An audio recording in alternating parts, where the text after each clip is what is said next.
Hello and welcome back to my channel, The CrossFit Nurse with me. First things first, happy International Nurses Day to all of my nurses out there, to me. I have been rather quiet on YouTube for the past couple of weeks because it really has been very busy.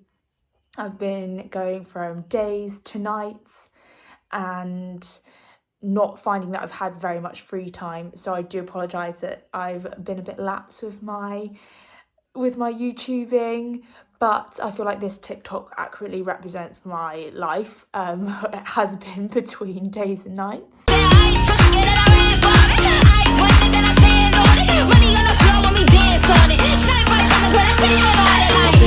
I'm a boss, I'm a bitch and a boss, I'ma shine like glass. I'm a bitch, I'm a boss, I'm a bitch and a boss, I'ma shine like.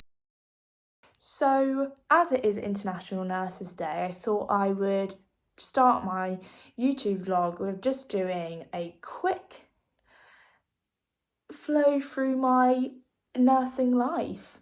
And I did do this on my story earlier, so if you're watching today, now fresh off the press, go and check out my story because you can see it in picture. So I'm just going to talk about it really briefly. So I graduated in 2017 with a first from City University of London, and I started my nursing career. My nursing career has taken me to different countries, to Uganda, where I did voluntary work in a rural village. I delivered children, and I had the most incredible experience and saw the real beauty of life, which is at its rawest. And my nursing has taken me to saving someone's life in WH Smith. On my Christmas break from work, I had Christmas off, went back home to Devon. A woman collapsed and I had to perform a life-saving procedure, and she survived. And me just being, I did what I had to do. I handed over to the ambulance drivers and I just walked out of the shop, and my dad was watching, and it was surreal because the woman hunted me down and tracked me down, and my hospital did a spread on me, and the paper also, I was in the paper and online, so yeah, crazy. And my nursing has seen me do and meet amazing people. I've had amazing opportunities to represent different brands like Superdrug, who have advocated for HIV awareness, for female contraception. I've met amazing people through that and influential people within the medical world. I have made so many friends with incredible people, from patients to families. I've met incredible people through the work that I do in private healthcare, in NHS care. I can't describe enough the patients who have really touched my heart, those who are patients who come back to the hospital because they need regular care and intervention, or patients who have stayed for a while and then left again. Sophie Grace Holmes, I've done a workout with Sophie when she was in hospital years ago now, but we did a HIIT workout in her room. After I finished one of my shifts, I popped along to her room and we did a workout together, and that was a highlight, and we've been friends ever since.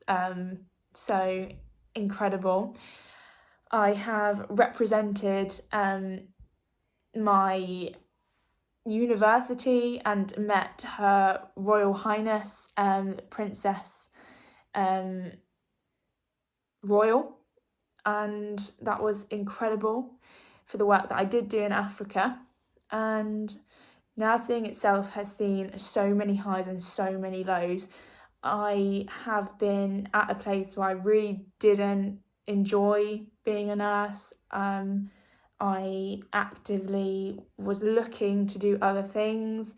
I felt like I wasn't respected, and I think it's fair to say, and so representative, of a lot of how a lot of nurses feel, that you come to the end of 2 or 3 long days in a row, you're tired, you're exhausted, you've given all of your energy and your emotion to your patients, their families, your colleagues, and you feel so overwhelmed. You could have dealt with death, life, complaints, emergencies, anything in those days that you've been at work, and it really does sometimes hit you in an overwhelming way, and it can be really difficult to love what you do every day, because there are so many variabilities that go into being a nurse, and there's so many things that happen during that 12-13 hour shift, and sometimes you don't get your break. Sometimes you don't leave on time. A lot of the time you don't leave on time. A lot of the time you feel undervalued, even by the people that you work with. And that can be really difficult. So those are the downs. But on the flip side, you have your so many highs. You've got your patients, the results that you get from your patients, discharging a patient from intensive care, discharging a patient from the ward, seeing that patient's journey, having a laugh, getting a smile, feeling accomplished day to day, feeling like you've made a difference. And even in the quietest times, that you can sit with your patient, you can hold their hand, you can be with them, they tell you things that they wouldn't tell anyone else. You take on that role of being an advocate, of having empathy for the person that's in front of you, regardless of who they are, their background. It's a role which doesn't discriminate. You care because that's the job that you've come into, and that's the most amazing thing, the most special thing. So thank you to all of my fellow nurses, and it's true to say that you are heroes. So thank you from the CrossFit nurse to all of you, and I really hope that we continue to feel united from this horrible pandemic that has hit us. We have risen up to a mark to work in conditions that we've never worked in before, and to nurse and care for a patient with a disease, a virus that is unknown to us. So we have really stepped it up in 2020. Truly has been the year of the nurse. So that's basically what I'm going to say. I'm so proud. I'm so proud to be a nurse, and I'm so proud of the nurse that I've become. I'm actually getting a little bit emotional. So yes. So topic number 1, as normal, is the hospital and what's going on with me in the hospital at the moment. So I've been in intensive care for 2 months now, and I really have started to feel like I'm flourishing, which I absolutely love. I love every shift. I really, really love and respect the type of nursing that I'm doing. So I feel like I found my place, and I have been incredibly busy from days to nights and looking after all sorts of patients. Well, in this current pandemic, just to refresh, and if you haven't watched my previous COVID diaries, please go back, because there is quite a lot to catch up on. So have a look at my previous videos to know exactly what's going on with me and what I'm doing. So our hospital is the tertiary centre for ECMO, which is extracorporeal membrane oxygenation. I wanted to say perfusion, but oxygenation.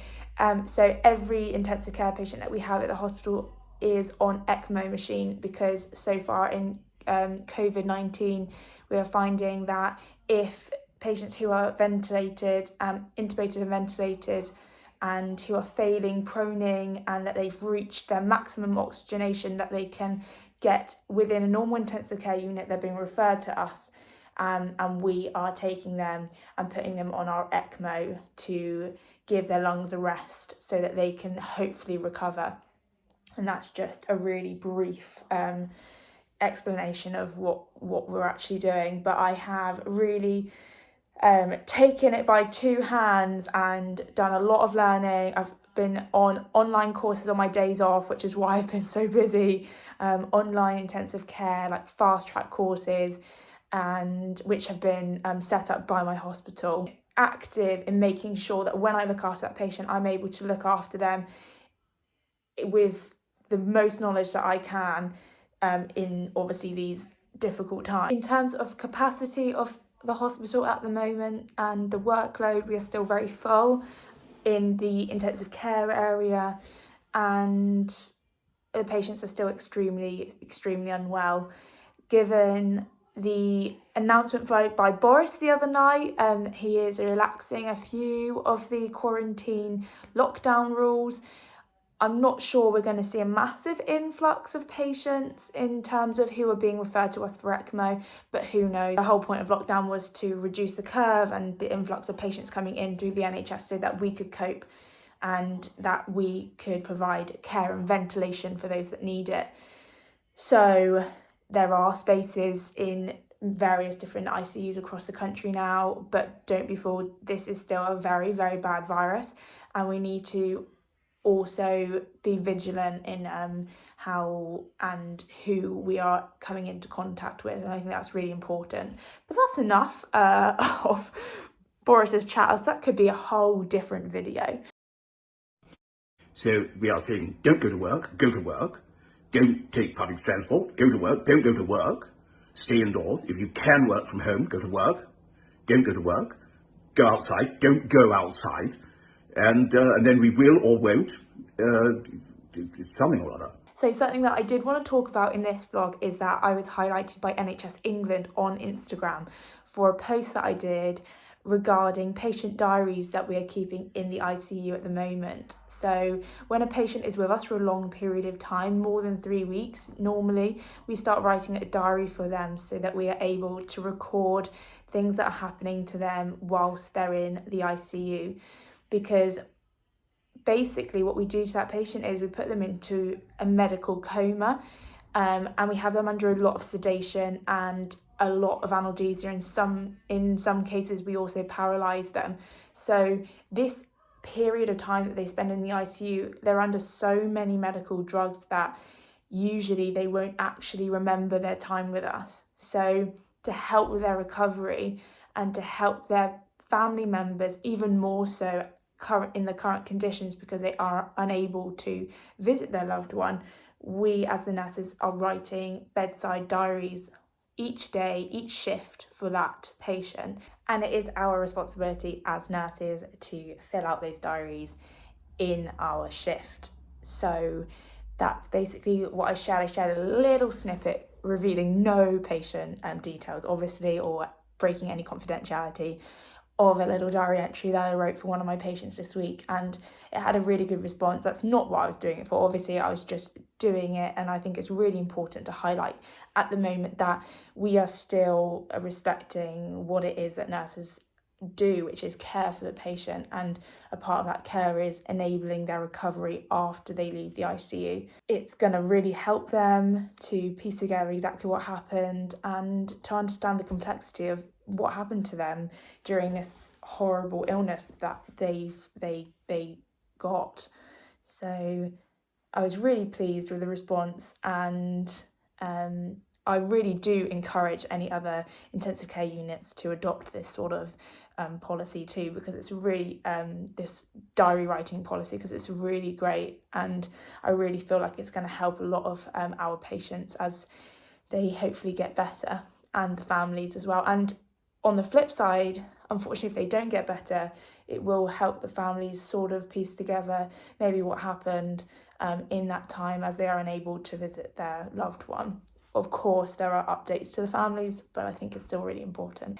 And a special shout out to three people this week who have really gone above and beyond in raising money for the NHS. One of them is my friend Charlotte, who did a 13-hour shift on an assault bike.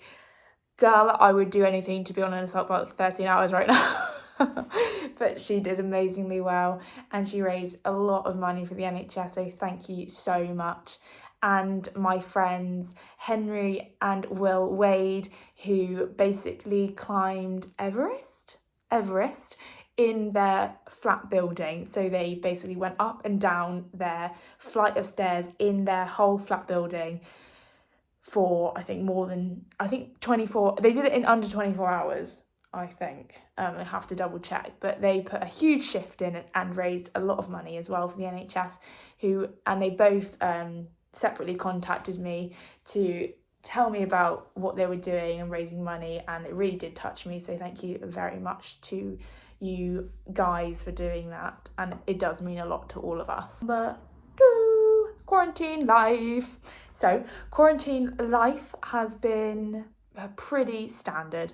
I still haven't got a machine, but my running has increased. I'm doing lots of running, lots of sorting life admin on my days off. Like I said, I have been really busy. I've been doing different courses and I've been working a lot, so I haven't really had that many days off. But I am finding that on my days off I've been very tired, so I've been sleeping huge amounts and just sleeping, training, eating, and really, because of the amount that I've been working, my mental health hasn't really suffered in terms of being at home in quarantine and thinking, oh, I feel a bit helpless. But I'm so aware that lots of people must be really struggling with their mental health at the moment. So I would urge anyone to chat and really communicate well with your friends and families. And I'm definitely sure there's some hotlines that you can call if you're really finding it difficult with your mental health. But thank you everyone for staying at home and abiding by the quarantine lockdown rules. I have done a lot of Zoom quizzes with my partner Ross's family, which has been great, and I've had lots of FaceTime chats with my family, and that's been really good. And also my friends have been super. We had one of our friends, Georgia, had a birthday in lockdown, so we did a little birthday WOD for her, which was really fun. I've been getting out on Boris bikes for my daily exercise at the weekends with Ross as just a little bit something different, which has been actually really nice to cycle around London and see some of the sights when it's a little bit quieter. However, there has been a lot of people out, so it's finding that sort of balance, not staying in one place for too long, and making sure that when you are out, you are moving and doing your daily exercise and not taking the PI55. Other things to discuss: I reached 10,000 followers on my Instagram this week. I mean, it would be nice if I had 10,000 followers on here as well, guys. Please like, please subscribe, and please share. But it's taken a long time for me to establish my Instagram as something that I'm really proud to talk about. So, Livy Tom, CrossFit nurse, if you don't follow me already, follow me on Instagram. For training this week, I'm going to pop in some training clips from the past 2 weeks. There's been running, lifting, lots of WODs, dumbbell WODs, galore. So enjoy these little snippets. And if you love this top, it's a little crop. It's from Fit Aid, so go check it out. I'll leave the link in the bio as well.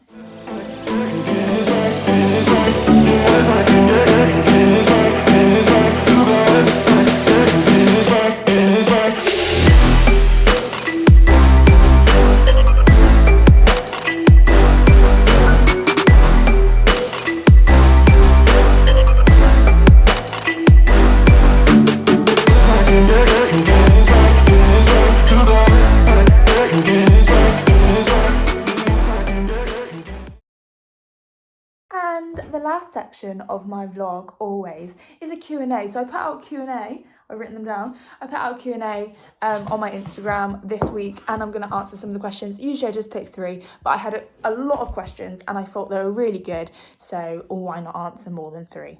Here we go. First question, which I loved: coffee or wine? Coffee. I'm such a boring person. I love coffee. I love it. Someone get me an espresso machine because I'm really missing out. I'm I'm not much of a wine drinker. I'm more of a cocktail kind of gal, you know. Sorry, it's harder to make a mojito at home than it is pouring a glass of wine. But I would say coffee. Question number 2. What do I do to shut off and de-stress from my job? So definitely my training is a way that I de-stress. I know I'm hyping my heart rate and everything, but I actually do find that it really helps with dealing with the emotional and different ways that I feel after finishing a shift. Sometimes motivation is really low and energy levels, but I really benefit mentally from doing a workout on my days off and or after work. So I definitely would say number 1, training helps me de-stress. Number 2, classic bath. Good tunes, a bit of Adele, a little bit of Jess Glynn, you know. Sex. Sorry, Dad. Yeah, that helps. Question number 3. How am I looking after myself mentally at this time? So, like before, making sure that I communicate with friends and family. I think that for me, I find it actually difficult to address that I'm mentally struggling sometimes. I'm good at communicating on my Instagram if I'm feeling a little bit like undermotivated or a bit overwhelmed, but I think that that's just a snippet of how I'm feeling and how I want to communicate it at that time. I'm actually really bad and I will just let it sort of build up and then I will cry big over something that probably isn't anything. Maybe I'll just start crying, or I sometimes pick a little argument with Ross, maybe. Sorry.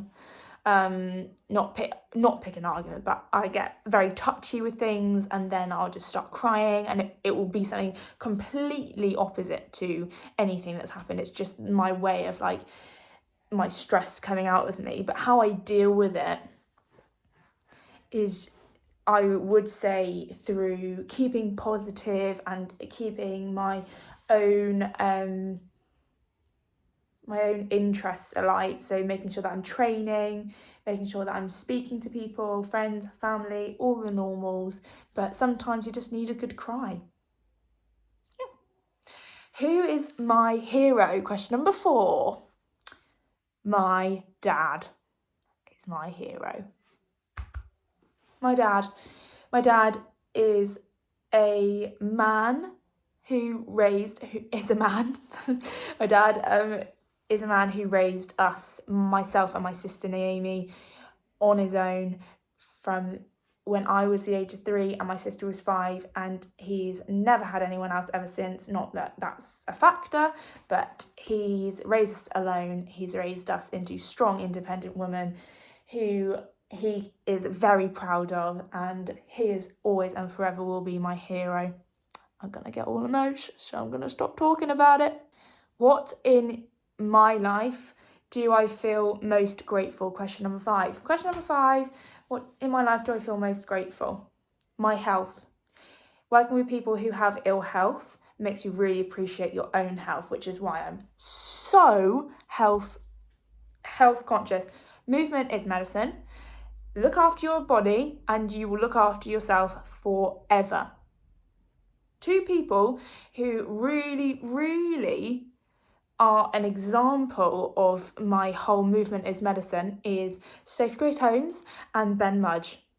They are 2 people who have cystic fibrosis, who have increased their own lung capacity, and they have kept very well for the type of condition that they have, and they won't be upset with me saying or highlighting this because they are both very, very influential people in the CF community and to everyone. So I feel most grateful for my health and the fact that I'm able to advocate for good health and having good outcomes for that. So my patients probably hate me because I always witter on about fitness and when I used to be in the ward area and everything, I used to make them get out of bed. It was so annoying. And I know a couple of my patients watch my vlogs, so they'll probably be like, oh God, yeah, Liv, she's a tough one when it comes to that, which I am. Get up, get moving, because then you'll be out of here quicker. And I urge that to anyone. Get moving, look after yourself, and your body will look after you. Question number 6, advice for someone starting their nursing degree in September. Well, I hope your nursing degree does start in September. That's all I'm going to say. No, good luck to you, and especially on today of all days as International Nurses Day. You are about to enter a profession unlike any other, and you will have times when you think, why am I even a nurse? Why am I doing this? I hate my job. I'm so undervalued and overworked and underpaid, but I'm telling you now, you'll be rewarded in ways that you won't be able to explain. And you are becoming a nurse, and you're entering into a profession which is highly valued by the people around you and the people that you will touch in your career. And you can go anywhere, do anything. The sky is the limit. Your wallet might be the limit. Your bank account might be the limit. But reach for the stars, work hard, and you will really reap the reward. So good luck to you. And do your dissertation on something really great that you enjoy, because that dissertation is on. Be enthusiastic, be willing to learn, go beyond your own means to learn, and get involved in different things, and opportunities will come to you, especially as a student nurse like I did. It was great. So really good luck. Question number 7 and the final question. How do I keep my energy levels up? Just coffee? ? I drink a lot of coffee. I love coffee. Speaking of which, it's like 4 o'clock, which means that I do actually need another coffee. No, I actually just try and keep to 2 coffees a day. But energy levels, I know it sounds really naff, but when you are working with people who are unable to move in things, and it really puts in perspective your own morals and the way that you live your life. And it always comes down to, like yesterday I ran 7k, my longest run yet. 7k. I didn't set out to do 7k. I'd worked a night shift the night before and I'd slept for most of the day, and then I thought I'm gonna do my 7k and then do my programming when I get home. Well, I didn't think I was going to do a 7k, but I set out to do maybe 4 or 5k, so like a bit of a distance run with no pressure on pace or time. And I got to 4k and I was like, I just feel good. I've got energy. I'm enjoying feeling the air going in and out of my lungs. And I always think, I have a patient who can't breathe on their own. And bang, energy, high. Yeah, that's it. Very long vlog that I've just done. I hope I've still got half of you with me still. Thank you for watching. Please like, please subscribe, and I'm definitely going to do another come to work with me in the next week or so. So keep your eyes peeled for that, because I think that went down really well last time. And please comment in the description below, comment in the comment box if you want anything or in particular from me. But please stay healthy and stay alert and keep watching the CrossFit Nurse.